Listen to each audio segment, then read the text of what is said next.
hot dog out. Hands on my arm. I went and donated plasma today. And if you're wondering, no, you cannot donate plasma with both your arms at the same time. It's not a good idea. Even though that's not what I did. What happened to me was the guy that was working on me screwed up with the needle. His name was Dale. I don't know if he just missed the vein or what, but he was sitting there. I mean, he got it in, and he's like, you know, I don't like the results here. I need a second opinion. Doctor. And then this female doctor comes over, and she's working on my machine.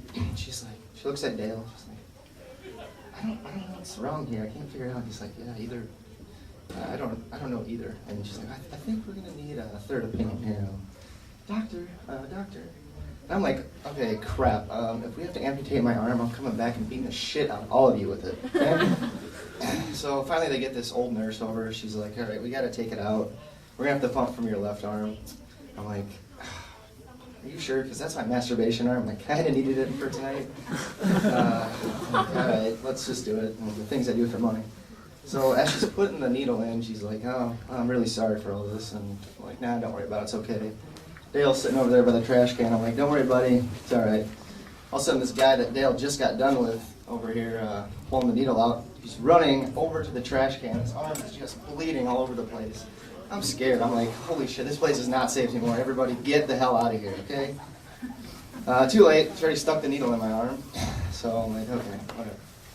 But it was okay, because they brought in this really hot female, put her right in front of me. And I'm like, yeah, well, you better put her right in front of me. I mean, I'm sacrificing my left arm for you people. And, I'm putting my moves on her, doing a little stretching, trying not to cry because my arms hurt from the needles. But apparently she wasn't having it. She took one look at my corduroy pants and my $10 Velcro Nike shoes from Walmart. She's like, no, doctor, I'm not sitting next to this person. Please get me out of here. I'm like, wow, harsh. Hey, why don't you ask for Dale? I hear he's pretty good today. I just got back from my Christmas break, moving into a new house. I just moved out of the dorms, which for me was a good idea. If I had to sum up living in the dorms in one word, I'd probably have to say gay, and I don't mean that metaphorically. For instance, there was a dorm called Ballard Hall, and everybody wanted to be in that dorm because it was right in the center of all of campus. But you wouldn't find anybody in Ballard Hall doing anything outside their dorm rooms other than to go take a poop, right? Because all they were doing all day was sitting in their rooms playing World of Warcraft and masturbating. And they even masturbated to World of Warcraft. And I'm not kidding, I actually saw it happen. The first time I actually went into Ballard Hall, I went into the main lounge and I was looking around and I saw this guy all alone playing on this computer. I'm like, is he playing World of Warcraft? He's playing some kind of elves and wizard game. I'm like, get my buddy. I'm like, hey Marty, come here, come check this out. So we're peeking out, over the side, and I'm like, is he playing like some wizard elf game? He's like, yeah, I think so. And the kid looks to his left, and looks to his right, and then he unzips his pants, dives in, and just starts going at it. I'm not even kidding you. Me and Marty are just watching this kid beat his meat to like elves putting spells on goblins and stuff. It was just crazy. Last time I ever went in there. I can't say that my dorm was much better though, because I lived in Snar, and instead of playing World of Warcraft, all anybody ever did was sit on Facebook all day. I'd walk in and I'd be like, hey John, you wanna, go do something illegal or something? He's like, dude, I can't. I haven't put my 5 hours of Facebook time in today. I'm like, okay, well, when your gayness wears off, come find me and we'll go do something that'll get us arrested. And besides getting on Facebook all day, the only other thing they did was get drunk and get underages. And I think they liked getting underages because, I think they thought it was cool because they got them all the time.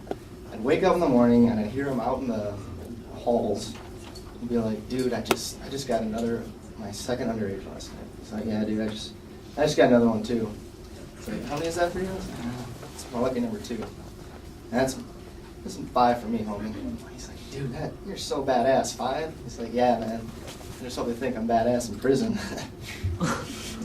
But I lived in a co-ed dorm, and the girls' side, I'd have to say, was a different experience because, well, every night consisted of, they'd start out at 7 o'clock, they'd have about 1 beer, finish it by 8, and then they were tipsy. They went out, partied, had maybe 2 more beers, came back at 9, 9:30, and they were completely hammered. all the time. I was like, Stacy, what's up? You want to go party? It's almost 10. Damn